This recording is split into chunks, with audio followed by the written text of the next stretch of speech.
By election ಅನ್ನೋದರಲ್ಲೇ ಒಂದು ಅರ್ಥ ಇದೆ ನೋಡಿ. ಬೈ ಅಂದರೆ ಬೈ ಅಂತ. ಶಾಮನೂರು ಶಿವಶಂಕರಪ್ಪನವ್ರ ಕುಟುಂಬದಿಂದ ಒಬ್ಬರು ಬರ್ತಾರೆ ಮತ್ತು ಮೇಟಿಯವರ ಕುಟುಂಬದಿಂದ ಇನ್ನೊಬ್ಬರು ಬರ್ತಾರೆ ಆ ಕಡೆ. ದಾವಣಗೆರೆ ಜಿಲ್ಲೆ ಅಂದ ತಕ್ಷಣ ಅಲ್ಲಿರೋದು ಶಾಮನೂರು ರಿಪಬ್ಲಿಕ್. ಶಾಮನೂರು ಅವರು ಕಟ್ಟಿದ ಕೋಟೆ ಅಷ್ಟಿಷ್ಟು ಚಿಕ್ಕದಲ್ಲ. ಸಿ ಎಂ ಸಿದ್ದರಾಮಯ್ಯನವ್ರಿಗಾಗಲಿ ಡಿ ಕೆ ಶಿವಕುಮಾರ್ ಅವ್ರ ಮನಸ್ಸಿಗಾಗಲಿ ಅಹಿಂದ ಪ್ಲಸ್ ಮೈನಾರಿಟಿದು ಒಂದು ಈಕ್ವೇಷನ್ ಮಾಡಬೇಕಾಗಿತ್ತು ಅವರು. ಆ್ಯಸ್ ಯೂಶುವಲ್ ಕೊನೆ ಮೂಮೆಂಟ್ನಲ್ಲಿ ಬಂದು ಸಂಕಟ ಬಂದಾಗ ವೆಂಕಟರಮಣ ಅನ್ನೋ ಥರ ಜಮೀರ್ ಅಹ್ಮದ್ ಅವರು ಅಲ್ಲಿ ಯಾರ್ಯಾರನ್ನ ಸರಿ ಮಾಡಬೇಕು ಏನು ಬೇಕೋ ಮಾಡಿ ಪಾರ್ಟಿಗೆ ಒಳ್ಳೆ ಮನುಷ್ಯ ಅನಿಸ್ಕೋತಾರೆ. ಕೊನೆಗೆ ಸಿ ಎಂ ಸಿದ್ದರಾಮಯ್ಯನವರಿಗೆ ಒಳ್ಳೆ ಮನುಷ್ಯ ಅನಿಸ್ಕೋತಾರೆ. ಸ್ನೇಹಿತರೆ ನಮಸ್ಕಾರ. ಕರ್ನಾಟಕ ರಾಜ್ಯ ರಾಜಕಾರಣ ಮತ್ತೆ ಸುದ್ದಿಯಲ್ಲಿದೆ. ಈ ಸಲ ದಾವಣಗೆರೆ ದಕ್ಷಿಣ ಮತ್ತು ಬಾಗಲಕೋಟೆ ವಿಧಾನಸಭಾ ಕ್ಷೇತ್ರಗಳಿಗೆ ಬೈ ಎಲೆಕ್ಷನ್ ನಡೀತಾ ಇದೆ. ಈ ಬೈ ಎಲೆಕ್ಷನ್ ಅನ್ನೋದರಲ್ಲೇ ಒಂದು ಅರ್ಥ ಇದೆ ನೋಡಿ. ಬೈ ಅಂದರೆ ಬೈ ಅಂತ. ಮೊದಲೆಲ್ಲ ಒಂದು ಆದರ್ಶದ ರಾಜಕಾರಣ, ಪ್ರಜಾಪ್ರಭುತ್ವದ ರಾಜಕಾರಣ ಅಂತಂದರೆ, ಅದರಲ್ಲೂ ಬೈ ಎಲೆಕ್ಷನ್ಗಳು ಅಂತಂದರೆ ಆ ರಾಜ್ಯದ ಸರ್ಕಾರ ಯಾವುದಿದೆ, ಯಾವುದು ಆಡಳಿತದ ಚುಕ್ಕಾಣಿ ಹಿಡಿದಿದೆ, ಅದಕ್ಕೆ ಆಡಳಿತದ ವಿರೋಧಿ ಎಷ್ಟಿದೆ, ಅದು ಆಡಳಿತವನ್ನು ಹೇಗೆ ಮಾಡ್ತಾ ಇದೆ, ಯಾಕೆ ಬೈ ಎಲೆಕ್ಷನ್ ನಡೀತಾ ಇದೆ, ಬೈ ಎಲೆಕ್ಷನ್ ನಡೆಯೋದಕ್ಕೆ ಕಾರಣಗಳೇನು, ಐಡಿಯಾಲಜಿ ಏನು ನಡೀತಾ ಇದೆ, ಈ ರಾಜ್ಯ ಸರ್ಕಾರದ ಒಂದು ಆಡಳಿತಕ್ಕೆ ಎಷ್ಟು ಅಂಕಪಟ್ಟಿನ ನಾವು ಕೊಡಬೇಕು, ಅಂಕಗಳನ್ನು ಕೊಡಬೇಕು ಅನ್ನೋದ್ರ ಮೇಲೆ ಒಂದು ಬೈ ಎಲೆಕ್ಷನ್ ನಡೀತಾ ಇತ್ತು. ಬೈ ಎಲೆಕ್ಷನ್ಗೆ ಅದರದೇ ಆದಂಥ ಒಂದು ನೀತಿ, ರೀತಿ ಮತ್ತು ವಿಧಾನ, ಅದು ಹೇಳುವ ಕ್ರಮ ತುಂಬ ದೊಡ್ಡದಾಗಿತ್ತು. ಆದರೆ ಇವತ್ತಿಗೆ ಬೈ ಎಲೆಕ್ಷನ್ ಅಂದರೆ ಕೇವಲ ದುಡ್ಡು. ಇವತ್ತು ಚುನಾವಣೆಗಳೆಲ್ಲ ಬಿಸ್ನೆಸ್ಗಳಾಗೋಗಿದ್ದಾವೆ. ಸ್ವತಃ ಅಮಿತ್ ಶಾ ಕೂಡ ಹಿಂದೆ ಒಂದು ಮಾತು ಹೇಳಿದರು, ಚುನಾವಣೆ ಅಂದರೆ ನನಗೊಂದು ರೀತಿಯ ಬಿಸ್ನೆಸ್ ಇದ್ದ ಹಾಗೆ ಅಂತ. ಕೇವಲ ಅಮಿತ್ ಶಾ ಮಾತ್ರ ಅಲ್ಲ, ಬೇರೆ ಬೇರೆ ರಾಜಕಾರಣಿಗಳು ಹೇಳಿದ್ದಾರೆ ಚುನಾವಣೆ ಅಂದರೆ ಬಿಸ್ನೆಸ್ ಅಂತ. ಹೌದು, ನಿಜ. ಒಂದು ಕ್ಷೇತ್ರಕ್ಕೆ ಕನಿಷ್ಠ ಪಕ್ಷ 30 ರಿಂದ 35 ಕೋಟಿ ಬೆಂಗಳೂರಿನ ವಿಧಾನಸಭಾ ಕ್ಷೇತ್ರಗಳಿಗೆ ಖರ್ಚಾಗುತ್ತೆ ಅಂತ ಹೇಳ್ತಾರೆ. ಬೈ ಎಲೆಕ್ಷನ್ಗಳಲ್ಲಿ ಜಿಲ್ಲಾ ಮತ್ತು ತಾಲೂಕು ಮಟ್ಟ ಆದರೂ ಕೂಡ ಕನಿಷ್ಠ 20 ಕೋಟಿ ಬೇಕು. ಅಂದರೆ ಯಾಕೆ ಒಬ್ಬ ಮನುಷ್ಯ ಅಷ್ಟು ಕೋಟಿಗಳನ್ನು ಇನ್ವೆಸ್ಟ್ ಮಾಡ್ತಾನೆ? ಇದು ಡಿಮ್ಯಾಂಡ್ ಆ್ಯಂಡ್ ಸಪ್ಲೈ ಆಗಲಿಲ್ವಾ? 25 ಕೋಟಿ ಇನ್ವೆಸ್ಟ್ ಮಾಡಿದಂಥ ಮನುಷ್ಯ ಸುಮ್ಮನೆ ಕೂರ್ತಾನಾ? ಚುನಾವಣೆಯ ಹೆಸರಲ್ಲಿ ಇನ್ವೆಸ್ಟ್ ಮಾಡಿದವನು ಅದರಲ್ಲಿ ದುಡಿಮೆ ಮಾಡ್ತಾ ಹೋಗ್ತಾನೆ. ಗೆದ್ದ ಮೇಲೆ ಸೋತ ಮೇಲೆ ತನ್ನದೇ ಆದ ರೀತಿ ನೀತಿಗಳನ್ನು ಇಟ್ಕೋತಾನೆ. ಇದು ಅಪ್ಪಟ ಬಿಸ್ನೆಸ್ ಆಗೋಗಿದೆ. ಇದರಲ್ಲಿ ಯಾವುದೇ ಮುಲಾಜಿಲ್ಲ.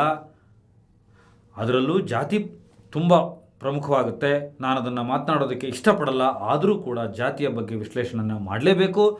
ಕರ್ನಾಟಕದಲ್ಲಿ, ಅದು ಭಾರತದಲ್ಲಿ ಈ ಪ್ರಜಾಪ್ರಭುತ್ವ ವ್ಯವಸ್ಥೆಯಲ್ಲಿ ರಾಜಕಾರಣ ಅಂತ ಬಂದಾಗ, ಚುನಾವಣೆ ಅಂತ ಬಂದಾಗ ಜಾತಿಯ ಮೇಲುಗೈ ತುಂಬ ಇರುತ್ತೆ. ಒಂದು ಸಮೀಕ್ಷೆಗಳ ಪ್ರಕಾರ 85%, 85% ಜನ ಜಾತಿಯನ್ನು ತುಂಬ ಪ್ರಮುಖವಾಗಿ ಪರಿಗಣಿಸ್ತಾರೆ. ಅದರಲ್ಲೂ ಉಪಜಾತಿಗಳನ್ನು 35% ಜನ ನೋಡ್ತಾರೆ. ಈ ನಮ್ಮ ಜಾತಿಗೆ ಸೇರಿದಂಥದ್ರಲ್ಲಿ ಯಾವ ಉಪಜಾತಿಗೆ ಸೇರಿದವನು ಅಂತ. ಇನ್ನೊಂದು ಹಣ ನೀರಿನಂತೆ ಪೋಲಾಗುತ್ತೆ. ಯಾರಿಗೆ ಹಣಕಾಸಿನ ಹಂಚುವ ವ್ಯವಸ್ಥೆ ಇರುತ್ತೆ, ಯಾರಿಗೆ ಶಕ್ತಿ ಇರುತ್ತೆ ಅವನು ಚುನಾವಣೆಯಲ್ಲಿ ಗೆಲ್ತಾನೆ. ಮೂರನೇದಾಗಿ ಯಾವ ವ್ಯಕ್ತಿ ಅಂತ ಒಂದಷ್ಟು % ನೋಡ್ತಾರೆ. ಇದರ ಸಮೀಕ್ಷೆ ನಡೆಸಿದರೆ ಇಡೀ ಭಾರತದಲ್ಲಿ ವ್ಯಕ್ತಿ ಮತ್ತು ಅದರ ವರ್ಚಸ್ಸು, ಅವರ ವಿಧಾನಗಳು, ಅವರ ನಡವಳಿಕೆಗಳನ್ನು ನೋಡೋದು ಕೇವಲ 20%. ಜಾತಿ ತುಂಬ ಕೌಂಟ್ ಆಗುತ್ತೆ. ಯಾವ ಮನೆತನದ ಹಿನ್ನೆಲೆಯಿಂದ ಬಂದವನು ಅನ್ನೋದು ಕೌಂಟ್ ಆಗುತ್ತೆ. ಇದೆಲ್ಲ ಆದಮೇಲೆ ಪಕ್ಷ ಕೌಂಟ್ ಆಗುತ್ತೆ. ಇದಾದ ಮೇಲೆ ಅವನ ವರ್ಚಸ್ಸು ಕೌಂಟ್ ಆಗುತ್ತೆ. ಇದರ ಮೇಲೆ ಎಲೆಕ್ಷನ್ ನಡೀತಾ ಇದೆ. ಇವತ್ತು ದಾವಣಗೆರೆ ದಕ್ಷಿಣ ವಿಧಾನಸಭಾ ಕ್ಷೇತ್ರ ಮತ್ತು ಬಾಗಲಕೋಟೆ ಎಲೆಕ್ಷನ್ ನಡೀತಾ ಇದೆ. ಸ್ನೇಹಿತರೆ, ಈ ಎಲೆಕ್ಷನ್ಗಳು ಯಾಕೆ ನಡೀತಾ ಇದೆ? ಇಬ್ಬರು ಹಿರಿಯ ರಾಜಕಾರಣಿಗಳು, HY ಮೇಟಿಯವರು ಬಾಗಲಕೋಟೆಯಿಂದ, ಅತ್ಯಂತ ಹಿರಿಯ ನಾಯಕ ಕಾಂಗ್ರೆಸ್ಗೆ, ಅಷ್ಟೇ ಪ್ರಖರವಾದಂಥ ನಾಯಕ ದಾವಣಗೆರೆ ದಕ್ಷಿಣ ವಿಧಾನಸಭಾ ಕ್ಷೇತ್ರದಿಂದ ಶಾಮನೂರು ಶಿವಶಂಕರಪ್ಪನವರು. ಇವರಿಬ್ಬರದು ಸಾವಾಗಿದೆ. ಆ ಕಾರಣಕ್ಕೆ ಎಲೆಕ್ಷನ್ ನಡೀತಾ ಇದೆ. ಯಥಾ ಪ್ರಕಾರ ಇದೊಂದು ಫ್ಯಾಮಿಲಿ ಮೇನ್ ವೆಬ್ ಸೀರೀಸ್ ಥರ ಇದೆ. ಇದಕ್ಕೆ ಯಾಕೆ ಎಲೆಕ್ಷನ್ ಮಾಡ್ತಾ ಇದ್ದಾರೆ? ಇದಕ್ಕಿಷ್ಟು ಮತ ಹಾಕಬೇಕು, ಇದಿಷ್ಟು ಕೋಟಿಗಳು ಖರ್ಚಾಗಬೇಕು, ಇದೊಂದು ಆಡಳಿತ ಯಂತ್ರ ನಡಿಬೇಕು, ಪ್ರಜಾಪ್ರಭುತ್ವ ವ್ಯವಸ್ಥೆ ಯಾಕೆ ಬೇಕೋ ನನಗೆ ಗೊತ್ತಿಲ್ಲ. ಯಾಕಂದರೆ ಶಾಮನೂರು ಶಿವಶಂಕರಪ್ಪನವ್ರ ಕುಟುಂಬದಿಂದ ಒಬ್ಬರು ಬರ್ತಾರೆ ಮತ್ತು ಮೇಟಿಯವರ ಕುಟುಂಬದಿಂದ ಇನ್ನೊಬ್ಬರು ಬರ್ತಾರೆ ಆ ಕಡೆ. ಸೊ ಒಂದು ಕಡೆ ಯಾರು ಕುಟುಂಬ ರಾಜಕಾರಣನ ವಿರೋಧ ಮಾಡ್ಕೊಂಡು ಬರ್ತಾಯಿದ್ರೋ ಅವರೆಲ್ಲ ಕುಟುಂಬ ರಾಜಕಾರಣಕ್ಕೆ ಈಲ್ಡ್ ಆಗ್ತಾ ಹೋಗ್ತಾ ಇದ್ದಾರೆ, ಅದ್ರ ಒಳಗಡೆ ಹೋಗ್ತಾ ಇದ್ದಾರೆ. ಸೊ ಇದಕ್ಕೆ ಎಲೆಕ್ಷನ್ ಯಾಕೆ ಬೇಕು ಅಂತ ಗೊತ್ತಿಲ್ಲ. ಆದರೂ ಕೂಡ ನಿಮ್ಮ ಕಣ್ಣೆದುರುಗಡೆ ಈ 2 ವಿಧಾನಸಭಾ ಕ್ಷೇತ್ರಗಳ ಸಮೀಕ್ಷೆ, ಇಲ್ಲಿ ನಡೀತಾ ಇರುವ ಆಟಗಳೇನು, ಆಟೋಟೋಪಗಳೇನು, ತಂತ್ರಗಳೇನು, ಅದರಲ್ಲೂ ಯಾರಿಗೆ ಈ ಚುನಾವಣೆಯಿಂದ ಅನ್ಯಾಯ ಆಗ್ತಾ ಇದೆ, ಯಾರಿಗೆ ಲಾಭ ಆಗ್ತಾ ಇದೆ, ಯಾವ ಪಕ್ಷಕ್ಕೆ ಆಗ್ತಾ ಇದೆ ಅನ್ನೋದನ್ನು ನೋಡೋಣ ಬನ್ನಿ. ಸ್ನೇಹಿತರೆ, ದಾವಣಗೆರೆ ಜಿಲ್ಲೆ ಅಂದ ತಕ್ಷಣ ಅಲ್ಲಿರೋದು ಶಾಮನೂರು ರಿಪಬ್ಲಿಕ್. ಶಾಮನೂರು ಅವರು ಕಟ್ಟಿದ ಕೋಟೆ ಅಷ್ಟಿಷ್ಟು ಚಿಕ್ಕದಲ್ಲ. ಅಖಂಡ ಚಿತ್ರದುರ್ಗ ಜಿಲ್ಲೆ ಇದ್ದಾಗಲಿಂದನೂ ಕೂಡ ತುಂಬ ದೊಡ್ಡ ಕೋಟೆಯನ್ನು ಅವರು 3 ಜನ ಗಂಡು ಮಕ್ಕಳ ಸಹಿತ ಕಟ್ಕೊಂಡು ಬಂದಿದ್ದಾರೆ ಶಾಮನೂರು ಶಿವಶಂಕರಪ್ಪ. ಆ ಜಿಲ್ಲೆದು ಬಿಡಿ, ಈ ದಾವಣಗೆರೆ ದಕ್ಷಿಣ ಕ್ಷೇತ್ರದ ಬಗ್ಗೆ ನಿಮಗೆ ವಿವರವಾಗಿ ಹೇಳೋದಾದರೆ 2008ರಲ್ಲಿ ಡಿಲಿಮಿಟೇಷನ್ ಆಗುತ್ತೆ. ದಾವಣಗೆರೆ ಸಿಟಿ, ದಾವಣಗೆರೆ ನಗರ, ದಾವಣಗೆರೆ ಉತ್ತರ ಮತ್ತು ದಾವಣಗೆರೆ ದಕ್ಷಿಣ ಅಂತ 2 ಕ್ಷೇತ್ರ ಆಗುತ್ತೆ. ದಾವಣಗೆರೆ ಉತ್ತರದಲ್ಲಿದ್ದಂಥ ಶಾಮನೂರು ಶಿವಶಂಕರಪ್ಪನವರು ತನ್ನ ಮಗನಿಗೆ ಪಾರುಪತ್ಯಕ್ಕೆ ಬಿಟ್ಟುಕೊಡ್ತಾರೆ. ಈ ಉಳಿಗಮಾನ್ಯ ಪದ್ಧತಿಗೆ ಜಮೀನು ಬಿಟ್ಟುಕೊಟ್ಟ ಹಾಗೆ ಉತ್ತರವನ್ನು ಎಸ್ ಮಲ್ಲಿಕಾರ್ಜುನ ಅವರಿಗೆ ಬಿಟ್ಟುಕೊಟ್ಟು ದಕ್ಷಿಣಕ್ಕೆ ಬರ್ತಾರೆ. ದಕ್ಷಿಣ ಕ್ಷೇತ್ರವೇ ಹೇಗಿದೆ ಅಂದರೆ ಅದು ಡಿಸೈನ್ ಆಗಿರೋದೇ, ಅದು ಮೊದಲಿಂದನೂ ಇರೋದೇ ಅಲ್ಪಸಂಖ್ಯಾತರು ಹೆಚ್ಚಿದ್ದಾರೆ, ಅಂದರೆ ಮುಸ್ಲಿಮರು ತುಂಬ ಹೆಚ್ಚಿದ್ದಾರೆ. ಇವತ್ತಿಗೆ ಅದರ ವೋಟರ್ಸು ಕನಿಷ್ಠ ಪಕ್ಷ 80ರಿಂದ 85,000 ಇದ್ದಾರೆ, 2.25 ಲಕ್ಷ ವೋಟರ್ಸಲ್ಲಿ. ಇನ್ನುಳಿದಂತೆ ಆಂಧ್ರದಿಂದ, ತೆಲುಗಿನಿಂದ ವಲಸೆ ಬಂದವರು ಹೆಚ್ಚಿದ್ದಾರೆ, ಲಿಂಗಾಯತರಿದ್ದಾರೆ, ಅಹಿಂದ ಫ್ಯಾಕ್ಟ್ರಿ ಇದೆ ಅಲ್ಲಿ. ಲಿಂಗಾಯತರು ಕಡಿಮೆ ಈ ಕ್ಷೇತ್ರಕ್ಕೆ ಹೋಲಿಸ್ಕೊಂಡ್ರೆ, ಪರ್ಟಿಕ್ಯುಲರ್ ದಾವಣಗೆರೆ ದಕ್ಷಿಣಕ್ಕೆ ಹೋಲಿಸ್ಕೊಂಡ್ರೆ ಅಹಿಂದ ಫ್ಯಾಕ್ಟ್ರಿ ಹೆಚ್ಚಿದೆ ಮತ್ತು ಮೈನಾರಿಟಿ ಫ್ಯಾಕ್ಟ್ರು ಹೆಚ್ಚಿರತಕ್ಕಂಥ ಕ್ಷೇತ್ರ ಇದು. 2008ರಲ್ಲಿ ಸೈಯದ್ ಸೈಫುಲ್ಲಾ ಖಾನ್ ಅಂತ ಒಬ್ಬರು ಲೀಡರ್ಸ್ ಇದ್ದಾರೆ, ಅವರಿದ್ದಾರೆ. ಅವರಿಗೆ ಟಿಕೆಟ್ ಸಿಗುತ್ತೆ ಅಂತ ಒಂದು ದೊಡ್ಡ ಮಟ್ಟದ ಚರ್ಚೆ ಆಗುತ್ತೆ. ಅವರು ಇವತ್ತಿಗೂ ಕೂಡ CM ಸಿದ್ದರಾಮಯ್ಯನವ್ರಿಗೆ, DK ಶಿವಕುಮಾರ್ ಅವರಿಗೆ ಮತ್ತು ಬೇರೆ ಬೇರೆ ಹೈಕಮಾಂಡ್ ಲೆವೆಲ್ನ ರಾಜಕಾರಣಿಗಳಿಗೆ ಅತ್ಯಂತ ಸನಿಹದಲ್ಲಿರತಕ್ಕಂಥ ರಾಜಕಾರಣಿ ಮತ್ತು ಆ ಕ್ಷೇತ್ರದ ಆಳ ಅಗಲ ತುಂಬ ಚೆನ್ನಾಗಿ ತಿಳ್ಕೊಂಡಿರೋರು, ಅಲ್ಲಿಯ ಪ್ರಭಾವಿ ಮುಖಂಡ. ಅವ್ರಿಗೆ ಕೊನೆಯ ಮೂಮೆಂಟಲ್ಲಿ ಅವರನ್ನು ಅಭ್ಯರ್ಥಿ ಅಂತ ಘೋಷಣೆ ಮಾಡಿದ್ರು ಕೂಡ B.Pharm ಬರೋದಿಲ್ಲ. ಒಂದು ಮೂಲಗಳ ಪ್ರಕಾರ ಆ ಮಾಹಿತಿ ಏನಿದೆ ಅಂತಂದರೆ, ಶಾಮನೂರು ಶಿವಶಂಕರಪ್ಪನವರ ಪಾಳ್ಯದಲ್ಲಿದ್ದವರೇ ಅವರ B.Pharmನ ಹರಿದಾಕ್ಬಿಟ್ರು ಕೊನೆ ಮೂಮೆಂಟ್ನಲ್ಲಿ ಅಂತ. 2008ರ ಎಲೆಕ್ಷನ್ ಎಷ್ಟು ಜಿದ್ದಾಜಿದ್ದಿಗೆ ನಡೆದೋಗುತ್ತೆ ಅಂದರೆ, B.Pharmನ ಹರಿದಾಕಿದ್ರು, ಕೊನೆಗೆ C.Pharm ಕೊಡೋದಕ್ಕೆ ಟೈಮ್ ಇರಲಿಲ್ಲ. ಹಾಗಾಗಿ ಶಾಮನೂರು ಶಿವಶಂಕರಪ್ಪನವರಾಗಲಿ, ಯಾರು ಕಾಂಗ್ರೆಸ್ ಅಭ್ಯರ್ಥಿಯೇ 2008ರಲ್ಲಿ ಇರಲಿಲ್ಲ. ಶಾಮನೂರು ಶಿವಶಂಕರಪ್ಪ ಸ್ವತಂತ್ರ ಅಭ್ಯರ್ಥಿಯಾಗಿ ಗೆದ್ದು ಬಂದು ಅದನ್ನು ಭದ್ರ ಕೋಟೆಯನ್ನಾಗಿ ಅದನ್ನು ಚುನಾವಣಾ ಕ್ಷೇತ್ರನ ಮಾಡ್ಕೊಂಡು ಬಿಡ್ತಾರೆ. ದಾವಣಗೆರೆ ದಂಗಲ್ ಶುರುವಾಗೋದು ಅಲ್ಲಿಂದ. ಅದಾದ ನಂತರ ಮತ್ತೆ ನೆಕ್ಸ್ಟ್ 2013 ಬರುತ್ತೆ. 2013ರ ಚುನಾವಣೆಯಲ್ಲಾದರೂ ಕೂಡ ಟಿಕೆಟ್ ಸಿಗ್ಬೋದು ಸೈಫುಲ್ಲಾ ಅವ್ರಿಗೆ ಅಂತ ಒಂದು ಮಾಹಿತಿಗಳು ಬರುತ್ತೆ, ಚರ್ಚೆ ಬರುತ್ತೆ. ಯಾಕೆಂದರೆ ಅದು ಪಕ್ಕಾ ಮುಸಲ್ಮಾನರಿರ್ತಕ್ಕಂಥ ಕ್ಷೇತ್ರ. 2013ರ ಚುನಾವಣೆ ಬರುತ್ತೆ. 2008ಕ್ಕೆ ನಾನು ಹೇಳಿದಾಗೆ ಶಾಮನೂರು ಶಿವಶಂಕರಪ್ಪನವರು ಗೆದ್ದು ಬಿಡ್ತಾರೆ ಸ್ವತಂತ್ರ ಅಭ್ಯರ್ಥಿಯಾಗಿ. ಅವರು ಆ ಕಾಲದಿಂದನೂ ಕಾಂಗ್ರೆಸ್ ಪಕ್ಷದ ಖಜಾಂಚಿಯಾಗಿ ಇದ್ದವರು, ಅರ್ಥ ಮಾಡ್ಕೊಳ್ಳಿ, ಖಜಾಂಚಿಯಾಗಿದ್ದವರು ಮತ್ತು ಕರ್ನಾಟಕ ರಾಜ್ಯ ರಾಜಕಾರಣವನ್ನು ಮೀರಿ ಡೆಲ್ಲಿಯ ಹೈಕಮಾಂಡ್ಗೆ ತುಂಬ ಹತ್ತಿರವಾಗಿದ್ದಂಥವರು, ಪಕ್ಷ ನಡೆಸೋದಕ್ಕೆ ಯಾವಾಗಲೂ ಫ್ಯೂಯಲ್ ಆಗ್ತಾ ಇದ್ದವರು, ಗ್ಯಾಸ್ ಕೊಡ್ತಾ ಇದ್ದವರು, ಇಡೀ ಪಕ್ಷಕ್ಕೆ ಇಂಧನ ಕೊಡ್ತಾ ಇದ್ದವರು. ಅವರು ಸಾದಿಕ್ ಪೈಲ್ವಾನ್, ಅಯೂಬ್ ಪೈಲ್ವಾನ್, ಚಾರ್ಲಿ ಪೈಲ್ವಾನ್ ಈ ಥರದ್ದು ಒಂದಷ್ಟು ಮುಖಂಡರುಗಳನ್ನು ತನ್ನ ಜೊತೆಲಿಟ್ಕೋತಾರೆ. ಶಾಮನೂರು ಅವರ ಕೋಟೆಗೆ ಈ 3 ಜನ ಮುಖಂಡರುಗಳು ಹೊರಟೋಗ್ತಾರೆ. ಈಗ ಸಾದಿಕ್ ಪೈಲ್ವಾನ್ ಅವರು ಕೂಡ ಸ್ವತಂತ್ರ ಅಭ್ಯರ್ಥಿಯಾಗಿ, ನಾನು ಬಂಡಾಯದ ಅಭ್ಯರ್ಥಿಯಾಗಿ ಘೋಷಣೆ ಆಗಿದ್ದಾರೆ ನೋಡಿ, ಅವರೇ. ಇವರೆಲ್ಲರೂ ಕೂಡ ಕೆಲಸ ಮಾಡ್ತಾ ಹೋಗ್ತಾರೆ. ಈ ಕ್ಷೇತ್ರದಲ್ಲಿ ಅತಿ ಹೆಚ್ಚು ಕೆಲಸ ಮಾಡಿರೋದು ಇವರೇ. ಶಾಮನೂರು ಅವರು ಎಲ್ಲ ನಿರ್ಧಾರಗಳನ್ನು ಇವರಿಗೆ ಬಿಟ್ಟಿರ್ತಾರೆ. 2013ರ ಚುನಾವಣೆಯಲ್ಲೂ ಕೂಡ ಅದೇನಾಗುತ್ತೆ ಅಂತ ಗೊತ್ತಿಲ್ಲ, ಸೈಫುಲ್ಲಾ ಅವರಿಗೆ ಟಿಕೆಟು ತಪ್ಪಿಡುತ್ತೆ. ಮತ್ತೆ ಮುಂದಿನ ಚುನಾವಣೆ ಬರುತ್ತೆ, ಮುಂದಿನ ಟರ್ನ್ ಬರುತ್ತೆ. ಆಗಲೂ ಕೂಡ ಮುಸಲ್ಮಾನರಿಗೆ ಟಿಕೆಟ್ ಕೊಡೋದನ್ನು ತಪ್ಪಿಸ್ತಾ ಹೋಗ್ತಾರೆ ಕ್ಷೇತ್ರದಲ್ಲಿ.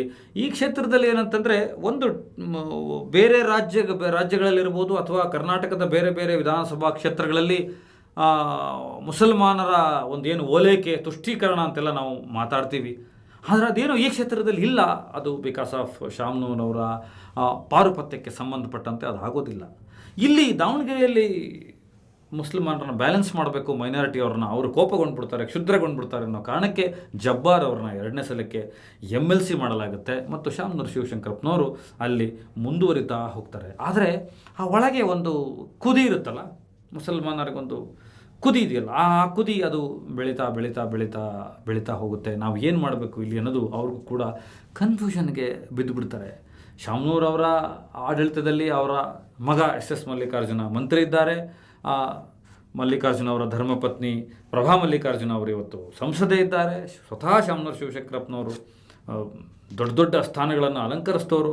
ಹಾಗಂದ ತಕ್ಷಣ ದಾವಣಗೆರೆ ಜಿಲ್ಲೆ ತುಂಬ ಉದ್ಧಾರವಾಗಿ ಹೋಗ್ಬಿಟ್ಟಿದೆಯಾ ಅಂತ ನೋಡಿದ್ರೆ ಆ ಥರ ಅಷ್ಟೆಲ್ಲ ಮಾರ್ಕ್ಸ್ನ ನಾವು ಸದ್ಯಕ್ಕೆ ಈಗ ಕೊಡೋದಕ್ಕಾಗಲ್ಲ. ಈ ಶಾಮನೂರು ಅವ್ರದ್ದು ಒಂದು ರೀತಿಯ ಪಾಲಿಟಿಕ್ಸ್ ಇದೆ. ಅವರು 6 ವಿಧಾನಸಭಾ ಕ್ಷೇತ್ರಗಳಲ್ಲಿ ತನ್ನ ವಿಧಾನಸಭಾ ಕ್ಷೇತ್ರಗಳಲ್ಲಿ ತನ್ನ ಮಗಂದೇನಿದೆ, ತನ್ನ ಖಾತೆ ಏನಿದೆ ಅಷ್ಟು ಮಾತ್ರ ನೋಡ್ತಾರೆ. ಬೇರೆ ವಿಧಾನಸಭಾ ಕ್ಷೇತ್ರಗಳ ತಂಟೆ ತಕರಾರಿಗೆ ಅವರು ಹೋದವರಲ್ಲ. CM ಬರ್ತಾರೆ, ಯಾರ್ಯಾರೋ ದೊಡ್ಡ ದೊಡ್ಡ ಲೀಡರ್ಗಳು ಬರ್ತಾರೆ ಅಂದಾಗ ಮಾತ್ರ ಅದಕ್ಕೆ ಒಂದು ಅಟೆಂಡೆನ್ಸ್ ಹಾಕಿದಂಥ ಶಾಮನೂರು ಶಿವಶಂಕರಪ್ಪನವರು ಹಿರಿಯ ರಾಜಕಾರಣಿ. ಅವರು ಇವತ್ತು ಇಲ್ಲ. ಆದರೆ 2013ರಲ್ಲಿ ಗುಲಾಂ ನಬಿ ಆಜಾದ್ ಅವರಿರ್ಬೋದು, ಅಹ್ಮದ್ ಪಟೇಲ್ ಅವರಿರ್ಬೋದು, ಇವರ ಹತ್ರಕ್ಕೆಲ್ಲ ಸುದ್ದಿ ಹೋಗುತ್ತೆ, ಹೈಕಮಾಂಡ್ ಲೆವೆಲ್ ಚರ್ಚೆ ಆಗುತ್ತೆ. ಇಲ್ಲ, ಸೈಯದ್ ಸೈಫುಲ್ಲಾ ಅವ್ರಿಗೆ ಟಿಕೆಟ್ ಕೊಡಲೇಬೇಕು ಅಂತ. ಯಾಕೆಂದರೆ ಅವರ ಮಗ ಖಾಲಿದ್ ಅಹಮದ್ ಕೂಡ ಯೂತ್ ಕಾಂಗ್ರೆಸ್ನ ಎಲೆಕ್ಟೆಡ್ ಬಾಡಿಯ ಸೆಕ್ರೆಟರಿ ಆಗಿದ್ದಾರೆ. ಅವರು ಕೂಡ ರಾಷ್ಟ್ರ ಮಟ್ಟದಲ್ಲಿ ಬೆಳೆದು ನಿಂತಿದ್ದಾರೆ. ಆದರೆ ಇದು ಯಾವುದೂ ವರ್ಕೌಟ್ ಆಗೋದಿಲ್ಲ. ಹೈಕಮಾಂಡ್ ಆಗಲೂ ಹೇಳುತ್ತೆ, ಇಲ್ಲಿ ಒಂದು ಸ್ಥಳ ಒಂದು ಅವಕಾಶವಾದರೂ ಮಾಡಿಕೊಡ್ಬೇಕು ನಾವು ಅಂತ ಹೇಳುತ್ತೆ. ಆದರೆ ಆಗೋದೇ ಇಲ್ಲ. ಅಲ್ಲೂ ಕೂಡ ಮಿಸ್ ಆಗ್ತಾನೆ ಬರುತ್ತೆ. ಶಾಮನೂರು ಶಿವಶಂಕರಪ್ಪನವರು ತಮ್ಮ ಪಾರುಪತ್ಯವನ್ನು ಅಲ್ಲಿ ಮುಂದುವರಿಸ್ಕೊಳ್ತಾ ಹೋಗ್ತಾರೆ. ಇಲ್ಲಿ ತನಕ 2026 ತನಕ ಇದೊಂದು ಕ್ಷೇತ್ರದಲ್ಲಿ ನಡೆದಿದೆ ನೋಡಿ. ನಿಮಗೆ ಬಿಸ್ಮಿಲ್ಲಾ ಖಾನ್ ಅವರಿಗೆ ಒಂದು ನೀತಿ ಇದೆ. ನಿಮಗೆ ಭರತ್ ಬೊಮ್ಮಾಯಿ ಅವರ ವಿರುದ್ಧನೇ ಕಾಂಗ್ರೆಸ್ ಅಭ್ಯರ್ಥಿಗೆ ಯೂಸುಫ್ ಇವ್ರಿಗೆ ಟಿಕೆಟ್ ಕೊಟ್ಟಿದ್ದರು. ನಿಮಗೆ ತುಮಕೂರು ಸಿಟಿ ನೋಡಿ, ಅಲ್ಲಿ ಸೋಲ್ತಾರೆ ಅಂತ ಗೊತ್ತಿದ್ದರೂ ಕೂಡ BJP ವಿರುದ್ಧ ಮುಸಲ್ಮಾನರು ಓಲೈಕೆಗೋಸ್ಕರ ಅಲ್ಲಿ ಟಿಕೆಟನ್ನ ಕೊಡ್ತಾರೆ. ಬೇರೆ ಬೇರೆ ಜಿಲ್ಲೆಗಳಲ್ಲಿ, ಬೇರೆ ಬೇರೆ ಭಾಗಗಳಲ್ಲಿ ಕಾಂಗ್ರೆಸ್ ಪಕ್ಷ ಓಲೈಕೆ ರಾಜಕಾರಣ ಮಾಡ್ಬೋದು, ಅಥವಾ ಅವ್ರಿಗೆ ಏನು ಪುರಸ್ಕಾರ ಕೊಡಬೇಕೋ ಮುಸಲ್ಮಾನರಿಗೆ ಅದನ್ನು ಕೊಡುತ್ತೆ. ಆದರೆ ಇದೊಂದು ಕ್ಷೇತ್ರದಲ್ಲಿ ಮಾತ್ರ ಶಾಮನೂರು ಅವ್ರನ್ನ ದಾಟೋದಕ್ಕೆ ಆಗಲಿಲ್ಲ. ಯಾಕಂದರೆ ಆ ಕಾಲದಿಂದನೂ ಒಂದು ಗೆಳೆಯರ ಬಳಗ ಇದೆ. ರಾಷ್ಟ್ರದಲ್ಲೇ ದೊಡ್ಡ ಸ್ಥಾನದಲ್ಲಿರ್ತಕ್ಕಂಥ ಮಲ್ಲಿಕಾರ್ಜುನ ಖರ್ಗೆ ಇರ್ಬೋದು, KC ಕೊಂಡಯ್ಯ ಇರ್ಬೋದು, ಶಾಮನೂರು ಶಿವಶಂಕರಪ್ಪನವರು 3 ಜನ ಒಂದು ಹಳೆಯ ಗೆಳೆಯರು. ಅವ್ರದ್ದು ಒಂದು ಟ್ರಯಾಂಗಲ್ ಸೀರೀಸಲ್ಲಿ ರಾಜಕಾರಣ ನಡೆಯುತ್ತೆ. ಯಾರೂ ಏನೂ ಮಾಡೋಕ್ಕಾಗೋದಿಲ್ಲ ಅವ್ರ ಕೈ ಹಾಕಿದ ಮೇಲೆ. ಅಷ್ಟು ಪವರ್ಫುಲ್ ಆಗಿದ್ದಾರೆ. ಯಾಕಂದರೆ ಮೊದಲೇ ಹೇಳಿದೆ, ಅವರು ಖಜಾಂಚಿಯಾಗಿದ್ದರು. ನಿಮಗೆ ಅರ್ಥ ಆಗುತ್ತೆ ಅಂತ ನಾನು ಅಂದ್ಕೋತೀನಿ. ಕೊನೆಗೂ ಕೂಡ ಅಲ್ಲಿ ಮುಸಲ್ಮಾನರಿಗೆ ಒಂದು ಅನ್ಯಾಯ ಆಗ್ತಾ ಹೋಗುತ್ತೆ. ಇದಕ್ಕೆ ಬೆಂಕಿ ಹಾಕೋದಕ್ಕೆ, ಇದಕ್ಕೆ ಇನ್ನೊಂದಷ್ಟು ತುಪ್ಪ ಸುರಿಯೋದಕ್ಕೆ ಬೇರೆ ಬೇರೆ ಒಂದಷ್ಟು ರಾಜಕಾರಣಗಳು ನಡೀತಾನೆ ಹೋಗ್ತಾ ಇರುತ್ತೆ. ಈಗ ಹೇಳ್ತಾ ಇದ್ದಾರೆಲ್ಲ OIC ಬಂದುಬಿಡ್ತಾರೆ, ಅಲ್ಲಿ ಚುನಾವಣೆಗೆ ಮುಸಲ್ಮಾನರ ಪರ ನಿಂತು ಬಿಡ್ತಾರೆ ಅಂತ. ಅದು ಯಾವುದೂ ಕೂಡ ಆಗೋದಿಲ್ಲ. OIC ನನ್ನ ವಿಶ್ಲೇಷಣೆಯ ಪ್ರಕಾರ ಇಲ್ಲಿ ಬಂದು BJPಯನ್ನು ಗೆಲ್ಲಿಸುವಂಥ ಸಾಹಸಕ್ಕಾಗಲಿ ಮತ್ತು ತಂತ್ರಗಾರಿಕೆಗಾಗಲಿ ಹೋಗೋದಿಲ್ಲ ಅಂತ ನಾನು ಅಂದ್ಕೊಂಡಿದ್ದೀನಿ. ಆದರೆ ಈ ಕ್ಷೇತ್ರದಲ್ಲಿ ಸಮರ್ಥ ಟಿಕೆಟ್ ತೊಗೊಂಡಿದ್ದು ಹೇಗೆ? ಈಗ ಅವರು ತಾತಂತರನೇ ಸ್ವತಂತ್ರ ಅಭ್ಯರ್ಥಿ ಅಂದ್ಕೊಂಡು ಹೋಗಬೇಕಾಗಿದೆ. ಈಗ ತೊಗೊಂಡಿದ್ದ ಹೇಗೆ? ಕಾಂಗ್ರೆಸ್ನಲ್ಲಿ ಅವರು ಗುರುತಿಸ್ಕೊಂಡಿದ್ದ ಹೇಗೆ? ಆಬ್ವಿಯಸ್ಲಿ ಅವರು ಶಾಮನೂರು ಶಿವಶಂಕರಪ್ಪನವ್ರ ಮೊಮ್ಮಗ ಅಂದರೆ ಕೇಕ್ ವಾಕ್ ಥರ ಟಿಕೆಟ್ ಸಿಕ್ಕಿರುತ್ತೆ. ನಂತರದ ದಿನಮಾನಗಳಲ್ಲಿ ನಡೀತಾ ಇರತಕ್ಕಂಥ ವಿದ್ಯಮಾನಗಳು ತುಂಬ ದೊಡ್ಡದಾಗಿ ದಾವಣಗೆರೆ ದಕ್ಷಿಣ ಕ್ಷೇತ್ರದಲ್ಲಿ ನಡೀತಾ ಇದೆ. ಹೇಳ್ತೀನಿ ಕೇಳಿ ಸ್ನೇಹಿತರೆ. ಶಾಮನೂರು ಶಿವಶಂಕರಪ್ಪನವರು ಇನ್ನಿಲ್ಲವಾದರು ಅಂದ ತಕ್ಷಣ ಆಬ್ವಿಯಸ್ಲಿ ಅದನ್ನು ಚರ್ಚೆ ಮಾಡೋದೇ ಬೇಕಾಗಿಲ್ಲ. ಬೇರೆ ಯಾರಿಗೂ ಟಿಕೆಟ್ ಹೋಗೋದೇ ಇಲ್ಲ ಕಾಂಗ್ರೆಸ್ನಲ್ಲಿ. ಅದೊಂಥರ ವಂಶಾಡಳಿತ ರಾಜಕಾರಣ ಟಸ್ಸೇ ಇದ್ದಾಗೆ. ಫಿರೋಜ್ ಗಾಂಧಿಯವರು ರಾಯ್ಬರೇಲಿನ ಹೇಗೆ ಕ್ಷೇತ್ರವನ್ನು ಹಿಡಿದು ಕೊನೆಗೆ ರಾಹುಲ್ ಗಾಂಧಿ ತನಕ ಮೊನ್ನೆ ತನಕ ಬಿಟ್ಕೊಟ್ಟಿದ್ರು, ಅದೇ ಥರ ಅಲ್ಲಿ ಇನ್ನೊಬ್ಬರು ಬರ್ತಾರೆ ಕುಟುಂಬದಿಂದ ಅನ್ನೋದೊಂದು ಇತ್ತು. ಆದರೆ ಈ ಮಧ್ಯದಲ್ಲಿ ಸೈಫುಲ್ಲಾ ಅವರಿಗೆ ಅನ್ಯಾಯ ಆದಂತೆ ಈಗಲಾದರೂ ಯಾರಿಗಾದರೂ ಒಬ್ಬರಿಗೆ ಮುಸಲ್ಮಾನರಿಗೆ ಟಿಕೆಟ್ ಕೊಡ್ತಾರೆ ಅನ್ನೋದು ಒಂದು ಚರ್ಚೆ ಅಂತೂ ಜೋರಾಗಿ ಶುರುವಾಯಿತು. ನಿಮ್ಗೆ ಹೇಳಬೇಕು ಅಂದರೆ ಜಮೀರ್ ಅಹ್ಮದ್ ಥರದವ್ರು ರಾಜಕಾರಣಿಗಳಿದ್ದಾರಲ್ಲ, ಅವರು ಕಾಂಗ್ರೆಸ್ನ ಏಕಮಾದ್ವಿತೀಯ ಇವತ್ತಿನ ರಾಜ್ಯ ರಾಜಕಾರಣದ ಲೀಡರ್ ಅಂತ ಗುರುತಿಸ್ಕೊಳ್ತಾರೆ. ಅದನ್ನು ತಮ್ಮ ಪ್ರೊಪಗಂಡನ ತುಂಬ ಚೆನ್ನಾಗಿ ಅಲ್ಲಿ ಮಾಡ್ತಾರೆ. ರಾಜ್ಯದಲ್ಲಿ ಎಷ್ಟೋ ಸಲ ಮೈನಾರಿಟಿಗಳ ಇಶ್ಯೂಸ್ ಆದಾಗ, ಗೊಂದಲಗಳಾದಾಗ, ವಿವಾದಗಳಾದಾಗ ಅದನ್ನು ಬಂದು ಬಗೆಹರಿಸಿದ್ದಾರೆ. ಮತ್ತು ತಾಲೂಕು ಮತ್ತು ಜಿಲ್ಲಾ ಮಟ್ಟಗಳಿಗೂ ಕೂಡ ಬಂದು ಅದನ್ನು ಸಾಲ್ವ್ ಮಾಡಿಬಿಟ್ಟು ಒಂದು ಇಂಪಾರ್ಟೆನ್ಸ್ನ ಜಮೀರ್ ಅಹ್ಮದ್ ಅವರು ಈ ವಿಚಾರದಲ್ಲಿ ಎಲ್ಲ ಸಂದರ್ಭಗಳಲ್ಲೂ ತಗೊಂಡು ಹೋಗ್ತಾ ಇದ್ದಾರೆ. ನನಗಿರುವ ಮಾಹಿತಿಗಳ ಪ್ರಕಾರ ಈ ಸಲ ಅಲ್ಲಿ ಮುಸಲ್ಮಾನರಿಗೆ ಟಿಕೆಟ್ ಕೊಡಬೇಕು. ಶಾಮನೂರು ಶಿವಶಂಕರಪ್ಪನವರು 2008ರಿಂದ 2000 ಇಲ್ಲಿ ತನಕ 25 ತನಕನೂ ಕೂಡ ಅವರು ಆಳೆ ಹೋಗಿದ್ದಾರೆ. ಈಗಲಾದರೂ ಆ ಕ್ಷೇತ್ರನ ಕೆಲಸ ಮಾಡಿದವರಿಗೆ ಬಿಟ್ಕೊಡ್ಬೇಕು ಸೆಕೆಂಡ್ ಲೈನ್ ಲೀಡರ್ಶಿಪ್ಗೆ ಅಂತ ಒಂದು ಬೆಂಕಿ ಹಚ್ಚಿದ್ದು ಜಮೀರ್ ಅಹ್ಮದ್ ಅವರು. ಅದು ತುಂಬ ದೊಡ್ಡದಾಗಿ ಉರಿಯೋದಕ್ಕೆ ಶುರುವಾಯಿತು. ಆದರೆ CM ಸಿದ್ದರಾಮಯ್ಯನವ್ರಿಗಾಗಲಿ DK ಶಿವಕುಮಾರ್ ಅವ್ರ ಮನಸ್ಸಿಗಾಗಲಿ ಅಹಿಂದ ಪ್ಲಸ್ ಮೈನಾರಿಟಿದು ಒಂದು ಈಕ್ವೇಷನ್ ಮಾಡಬೇಕಾಗಿತ್ತು. ಅವರು ಅಹಿಂದ ಪ್ಲಸ್ ಮೈನಾರಿಟಿ ನಾವು ಬೆಂಬಲ ಕೊಡ್ತೀವಿ, ಕಾಂಗ್ರೆಸ್ ಪಕ್ಷ ಅವ್ರ ಜೊತೆ ಇದೆ ಅಂತೇಳಿ ದಾವಣಗೆರೆ ದಕ್ಷಿಣ ಕ್ಷೇತ್ರದಲ್ಲಿ ಟಿಕೆಟ್ ಕೊಡೋ ಮುಖಾಂತರ ಮುಂದೆ ಬರುವ ರಾಜಕಾರಣ ಅಥವಾ ಸಂದಿಗ್ಧತೆಗಳಿಗೆ ಒಂದು ಮೆಸೇಜ್ ಕೊಡೋದಕ್ಕೆ ಇಬ್ಬರು ತಯಾರಾಗಿದ್ದರು. ಆದರೆ ಅವರಿಬ್ಬರ ಮಾತು ಏನೂ ನಡೀಲಿಲ್ಲ. ಕೊನೆಗೂ ಕೂಡ ಕಾಂಗ್ರೆಸ್ ಹೈಕಮಾಂಡ್ ಸಮರ್ಥ್ ಅನ್ನೋ ಒಬ್ಬ ಹುಡುಗನ್ನ ಸೆಲೆಕ್ಟ್ ಮಾಡಿದ್ರು. ಈ ಸಲ ಜಮೀರ್ ಅಹ್ಮದ್ ಖಾನ್ ಸ್ವತಃ ಬೆಂಕಿಪಟ್ಟಣ ತನ್ನ ಕೈಲಿ ಇಟ್ಕೊಂಡು ಒಂದು ಕಡ್ಡಿನ ಬಿಸಾಕ್ತಾರೆ. 2008ರಿಂದ ಇಲ್ಲಿ ತನಕ ನಿನ್ನೆ ಮೊನ್ನೆಯ ತನಕ ಶಾಮ್ನೂರವರ ಪಾರಿಪತ್ಯದಲ್ಲಿ ಮೈನಾರಿಟಿಗಳಿಗೆ ಅನ್ಯಾಯ ಆಗಿದೆ. ಅದರಲ್ಲೂ ದಾವಣಗೆರೆ ದಕ್ಷಿಣ ಕ್ಷೇತ್ರಕ್ಕೆ ಒಬ್ಬ ಮುಸಲ್ಮಾನನಿಗೆ ಟಿಕೆಟ್ ಸಿಕ್ಕುತ್ತೆ. ಸಾದಿಕ್ ಪೈಲ್ವಾನ್ ಇದ್ದಾರೆ, ಬೇರೆ ಬೇರೆಯವರಿದ್ದಾರೆ, ಅವ್ರಿಗೆ ಯಾರಿಗಾರು ಒಬ್ಬರು ಟಿಕೆಟ್ ಸಿಕ್ಕುತ್ತೆ. ಯಾಕಂದರೆ ಅವರೆಲ್ಲ ವರ್ಷಾನುಗಟ್ಟಲೆ ಶಾಮ್ನೂರವ್ರ ಜೊತೆ ಕೆಲಸ ಮಾಡಿದ್ದಾರೆ, ಪಕ್ಷಕ್ಕೆ ದುಡಿದಿದ್ದಾರೆ, ಆ ಕ್ಷೇತ್ರದಲ್ಲಿ ಅವರ ಪ್ರಾಬಲ್ಯ ಹೆಚ್ಚಿದೆ, ಕಾಂಗ್ರೆಸ್ಗೆ ಸುಲಭ ಆಗುತ್ತೆ ಅಂತ ನೋಡ್ತಾರೆ. ಆದರೆ ಇದನ್ನು ತುಂಬ ಎಕ್ಸ್ಪ್ಲೇನ್ ಮಾಡೋದು ಏನು ಬೇಕಾಗಿಲ್ಲ. ಕಾಂಗ್ರೆಸ್ನ ಹೈಕಮಾಂಡ್ ಹೇಗೆ ಯೋಚನೆ ಮಾಡುತ್ತೆ ಅನ್ನೋದು ಎಲ್ಲರಿಗೂ ಗೊತ್ತಿರತಕ್ಕಂಥದ್ದು. ಅದೇನೋ ರಾಜ್ಯ ರಾಜಕಾರಣದಲ್ಲಾಗಲಿ ದೇಶದ ರಾಜಕಾರಣದಲ್ಲಾಗಲಿ ಬೈ ಎಲೆಕ್ಷನ್ಗಳಂತ ಬಂದಾಗ ಯಾರ್ದೋ ಸಾವಿನಿಂದನೋ ಮತ್ತು ಇನ್ನೇನೋ ಕಾರಣಕ್ಕೆ ಬೈ ಎಲೆಕ್ಷನ್ ಆದರೆ ಅವರ ಕುಟುಂಬದವ್ರಿಗೆ ಯಾರಿಗಾರು ಒಬ್ಬರಿಗೆ ಟಿಕೆಟ್ ಕೊಡಬೇಕು, ಉಳ್ಳವರಿಗೆ ಟಿಕೆಟ್ ಕೊಡಬೇಕು, ಬಲಾಢ್ಯರಿಗೆ ಕೊಡಬೇಕು ಅನ್ನೋದು ಇತ್ತೀಚಿನ ದಿನಮಾನಗಳ ಪ್ರಜಾಪ್ರಭುತ್ವದ ಹೊಸ ಸಂವಿಧಾನ ಥರದೇ ಆಗೋಗಿದೆ. ಸೊ ಸಮರ್ಥ ಅನ್ನೋ ಒಬ್ಬ ಯುವಕ ಇಲ್ಲಿ ಉದ್ಭವಿಸ್ತಾನೆ. ಜಿಲ್ಲಾ ಮಟ್ಟದಲ್ಲ ಆ ಹುಡುಗ ಎಲ್ಲರಿಗೂ ಗೊತ್ತಿರೋನೆ. ಮೂಲತಃ ತಮಿಳುನಾಡು ಮತ್ತು ಲಂಡನ್ನಲ್ಲಿ ಓದ್ಕೊಂಡು ಬಂದಿರೋನು, ವಿದ್ಯಾವಂತ ಇರತಕ್ಕಂಥ ವ್ಯಕ್ತಿ ಸಮರ್ಥ್. ತಾತನ ಥರ ಶಾಮ್ನೂರವರದ್ದು ಒಂದು ಸ್ಟೈಲ್ ಇದೆ ರಾಜಕಾರಣದ್ದು. ಬೆಳಗಿನ ಜಾವ 6 ಗಂಟೆಗೆ ಅವರು ಕೂತ್ಕೊಂಡು ಸಭೆಗಳನ್ನು ಶುರು ಮಾಡೋರು. ಸೊ ಒಂದು ತಾತನ ಶೈಲಿ ಹುಡುಗನಲ್ಲಿ, ಈ ಯುವಕನಲ್ಲಿ ಕಾಣ್ತಾ ಇದೆ. ಬೆಳಗ್ಗೆ 6 ಗಂಟೆಯಿಂದನೇ ಒಂದು ರಾಜ್ಯದ ರಾಜಕಾರಣದೊಳಗಡೆ ಬರ್ತಾನೆ. ತನ್ನ ಕ್ಷೇತ್ರಕ್ಕಾಗಲಿ, ತನ್ನ ಜಿಲ್ಲೆಗಾಗಲಿ, ಸ್ಟೇಟ್ ಇಶ್ಯೂಸ್ಗಳಿಗಾಗಲಿ, ಹಾಗೆ ತನ್ನ ತಾಯಿ ಎಲೆಕ್ಷನ್ ನಡೆದಾಗ, ಪ್ರಭಾವರ ಎಲೆಕ್ಷನ್ ನಡೆದಾಗ ತುಂಬ ಗಟ್ಟಿಯಾಗಿ ಎಲೆಕ್ಷನಲ್ಲಿ ನಿಂತಿದ್ದಾನೆ. ಅದೆಲ್ಲ ಒತ್ತಟ್ಟಿಗೆ ಆದರೆ ಎಲ್ಲವನ್ನೂ ಮೀರಿ ಈಗ ಅಲ್ಲಿಗೆ ಬಂದಿರತಕ್ಕಂಥ ಸಮರ್ಥ್ಗೆ ಒಂದು ಸವಾಲು ಕಾಡ್ತಾ ಇದೆ. ಇನ್ನು ಹೊಸಬ ಮೊದಲನೇ ಸಲ ಎಲೆಕ್ಷನ್ನ ಫೇಸ್ ಮಾಡ್ತಾ ಇರ್ಬೋದು. ಜೊತೆಗೆ ಶಾಮ್ನೂರು ಶಿವಶಂಕರಪ್ಪನವರ ಕುಡಿ ಅನ್ನೋದೇ ಇವತ್ತಿಗೆ ಮೈನಸ್. ಅಂದರೆ ದಟ್ಟವಾಗಿ ಕಾಣ್ತಾ ಇದೆ. ಈಗ ದೇವೇಗೌಡರ ಕುಟುಂಬ ಇರ್ಬೋದು, ಯಡಿಯೂರಪ್ಪನವರ ಕುಟುಂಬ ಇರ್ಬೋದು, ಜಾರಕಿಹೊಳಿ ಅವರ ಕುಟುಂಬ ರಾಜಕಾರಣ ಇರ್ಬೋದು. ಈ ರಾಜ್ಯದಲ್ಲಿ ಜಿಲ್ಲಾ ಮಟ್ಟಗಳಲ್ಲಿ ಕೆಲವು ರಾಜಕಾರಣಿಗಳಿದ್ದಾರೆ. ಅವರವ್ರ ಕುಟುಂಬದಲ್ಲಿ 5 ಜನ 6 ಜನ ಎಲ್ಲ ಇರ್ತಾರೆ. ಅವ್ರದ್ದೇ ಮನಾಪಲಿ ಥರ ಆಗಿರುತ್ತೆ. ಅವರೊಂದು ಸಿಸ್ಟಮ್ನ ತನ್ನ ಮುಷ್ಟಿಯಲ್ಲಿ ಇಟ್ಕೊಂಡ್ಬಿಟ್ಟಿರ್ತಾರೆ, ಕಪಿ ಮುಷ್ಟಿಯಲ್ಲಿ. ಸೊ ಅದೊಂದು ಈ ಯುವಕನಿಗೆ ನೆಗೆಟಿವ್ ಅನ್ನಿಸ್ತಾ ಇದೆ. ಬಿಟ್ಟರೆ ಇದೆಲ್ಲದ ಬಿಟ್ಟು ವ್ಯಕ್ತಿಗತವಾಗಿ ನೋಡಿದ್ರೆ ಈಸ್ ವೆಲ್ ಡಿಸರ್ವ್ಡ್ ಅನ್ನಿಸ್ತಾ ಇದೆ. ಆದರೆ ಅದಷ್ಟಕ್ಕೆ ಸೀಮಿತ ಆಗಲ್ಲ. ಚುನಾವಣಾ ರಾಜಕಾರಣಕ್ಕೆ ಬಂದು ಕೂಡಲೇ ಈಗ ಆತ ಮೈನಾರಿಟಿಗಳ ವಿರೋಧ ಕಟ್ಕೋಬೇಕು. ಅದನ್ನು ಕಾಂಪ್ರಮೈಸ್ ಮಾಡೋದಕ್ಕೆ ಯಾರಿದ್ದಾರೆ, ಇದನ್ನು ಸರಿ ಮಾಡೋಕ್ಕೆ ಯಾರಿದ್ದಾರೆ ಅಂದರೆ ಜಮೀರ್ ಅಹ್ಮದ್ ಇಲ್ಲಿ ತನಕ ಅಲ್ಲಿಗೆ ಕಾಲಿಟ್ಟಿಲ್ಲ. SS ಮಲ್ಲಿಕಾರ್ಜುನ್ ಅವ್ರಿಗೂ ಇವ್ರಿಗೂ ಏಕವಚನದಲ್ಲೇ ಸ್ವಲ್ಪ ವಾಗ್ವಾದ ಆಗಿದೆ. ಯಾಕೆಂದರೆ ಮಲ್ಲಿಕಾರ್ಜುನ್ ಅವ್ರಿಗೂ ಗೊತ್ತು ಈ ವಿಚಾರದಲ್ಲಿ ಜಮೀರ್ ಅವರ ಪಾತ್ರ ಎಷ್ಟು ಪ್ರಖರವಾಗಿ, ಎಷ್ಟು ಒಳಮರ್ಮಗಳಲ್ಲಿದೆ ಅಂತ. ಕೇರಳ ಎಲೆಕ್ಷನ್ಗೆ ಜಮೀರ್ ಅಹ್ಮದ್ ಅವರು ಹೋಗಿ ಕೂತಿದ್ದಾರೆ. ಆ್ಯಸ್ ಯೂಶುವಲ್ ಕೊನೆಯ ಮೂಮೆಂಟ್ನಲ್ಲಿ ಬಂದು ಸಂಕಟ ಬಂದಾಗ ವೆಂಕಟರಮಣ ಅನ್ನೋ ಥರ ಜಮೀರ್ ಅಹ್ಮದ್ ಅವರು ಅಲ್ಲಿ ಯಾರ್ಯಾರನ್ನ ಸರಿ ಮಾಡಬೇಕು, ಏನು ಬೇಕೋ ಮಾಡಿ ಪಾರ್ಟಿಗೆ ಒಳ್ಳೆ ಮನುಷ್ಯ ಅನ್ನಿಸ್ಕೋತಾರೆ. ಕೊನೆಗೆ CM ಸಿದ್ದರಾಮಯ್ಯನವರಿಗೆ ಒಳ್ಳೆ ಮನುಷ್ಯ ಅನ್ನಿಸ್ಕೋತಾರೆ.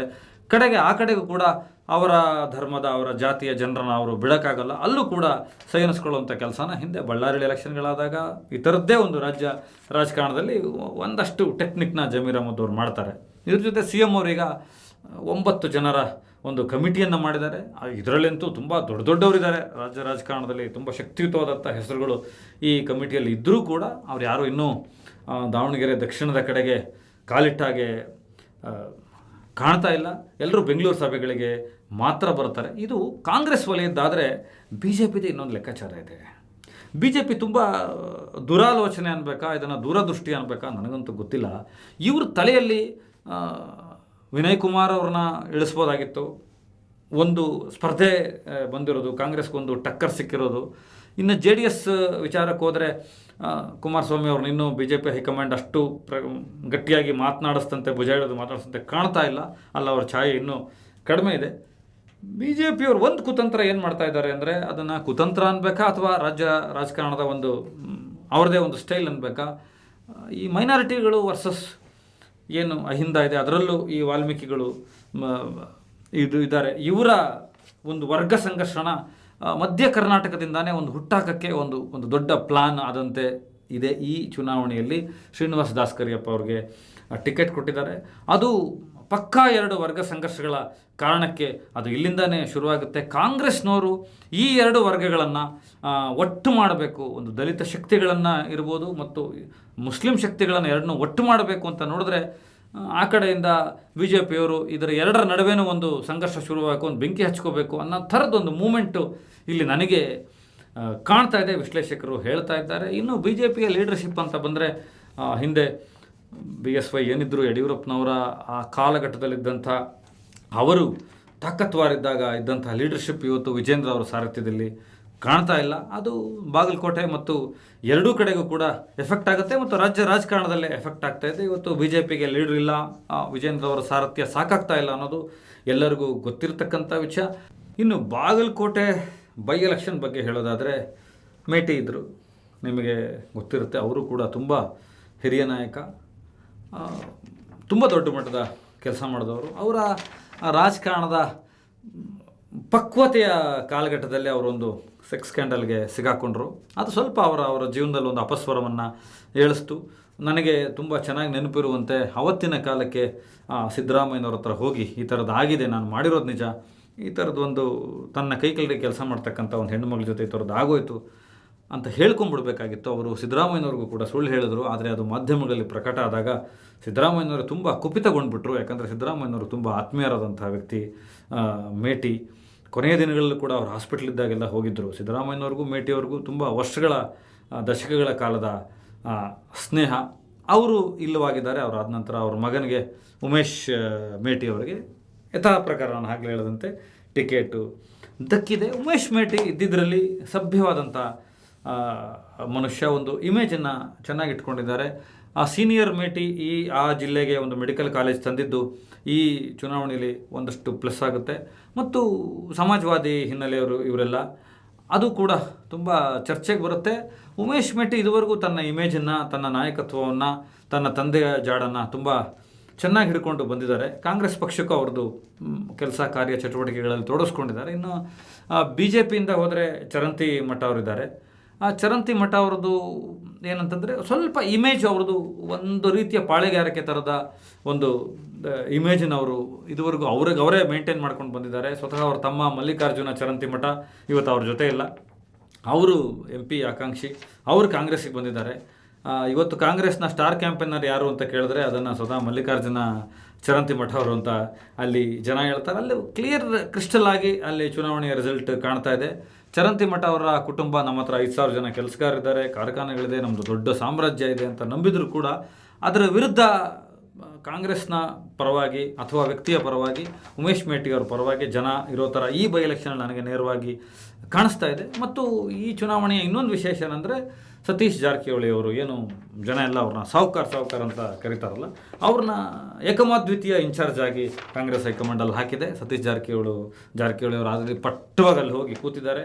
ಜಾರಕಿಹೊಳಿ ಅವರು ಕೈ ಹಾಕಿದ ಮೇಲೆ ಅದರಲ್ಲೂ ಆಡಳಿತ ಯಂತ್ರ ಅವ್ರ ಕೈಲಿರುವಾಗ ಎಲೆಕ್ಷನ್ ನಡೆಸೋದು ಅತ್ಯಂತ ಸುಲಭದ ವಿಷಯ. ಹಾಗಾಗಿ ಸ್ನೇಹಿತರೆ, ನಾನು ತುಂಬ ನೇರವಾಗಿ ಹೇಳ್ತಾ ಇದ್ದೀನಿ, ಈ 2 ಕ್ಷೇತ್ರಗಳ ಉಪಚುನಾವಣೆ ಏನು ಬರ್ತಾ ಇದೆ ಬೈ ಎಲೆಕ್ಷನ್ನು, ಇದರ ರಿಸಲ್ಟು ನಮ್ಮ ಕಣ್ಮುಂದೆ ಆಲ್ರೆಡಿ ಇದೆ. ಇಷ್ಟೊತ್ತು ಈ 2 ಕ್ಷೇತ್ರಗಳ, ದಾವಣಗೆರೆ ಮತ್ತು ಬಾಗಲಕೋಟೆ ಕ್ಷೇತ್ರಗಳ ಉಪಚುನಾವಣೆಯ ವಿಶ್ಲೇಷಣೆ ಮತ್ತು ಮಾತನಾಡಿದ್ದೀವಿ, ವಿವರಣೆ ಕೊಟ್ಟಿದ್ದೀವಿ. ಫಲಿತಾಂಶ ಏನಾಗುತ್ತೆ ಅನ್ನೋದು ನಿಮಗೆ ಇದನ್ನು ನೋಡಿದ ಮೇಲೆ ಆಲ್ರೆಡಿ ಗೊತ್ತಾಗಿರುತ್ತೆ. ಇದೊಂದು ಸಿದ್ಧ ಉತ್ತರ ಥರ ಸಿಕ್ಕಿರುತ್ತೆ. ನಿಮ್ಮ ಅಭಿಪ್ರಾಯಗಳನ್ನು, ಇನ್ಯಾವುದಾದ್ರೂ ವಿಷಯಗಳ ಬಗ್ಗೆ ವಿಡಿಯೋ ಮಾಡಬೇಕು ಅಂತಿದ್ದರೆ, ನಿಮ್ಮ ಭಿನ್ನಾಭಿಪ್ರಾಯಗಳಿದ್ದರೆ, ನಿಮ್ಮ ಅಭಿಪ್ರಾಯಗಳಿದ್ದರೆ ಅದನ್ನು ಕಮೆಂಟ್ ಬಾಕ್ಸ್ನಲ್ಲಿ ಹಾಕಿ, ಅದಕ್ಕೆ ಸ್ವಾಗತ. ದಯವಿಟ್ಟು ಚಾನಲ್ನ ಸಬ್ಸ್ಕ್ರೈಬ್ ಮಾಡಿ, ನಿಮ್ಮೆಲ್ಲ ಸ್ನೇಹಿತರುಗಳಿಗೆ ಹಂಚಿ. ನಾವು ನಿಮ್ಮನ್ನು ತಲುಪೋದಕ್ಕೆ ನಿಮ್ಮ ಸಬ್ಸ್ಕ್ರಿಪ್ಷನ್ ಮತ್ತು ನೀವು ನನ್ನನ್ನು ಫಾಲೋ ಮಾಡೋದು, ನಾನು ನಿಮ್ಮನ್ನು ಫಾಲೋ ಮಾಡೋದು ತುಂಬ ಸಹಕಾರಿಯಾಗುತ್ತೆ. ಧನ್ಯವಾದಗಳು. Thank you.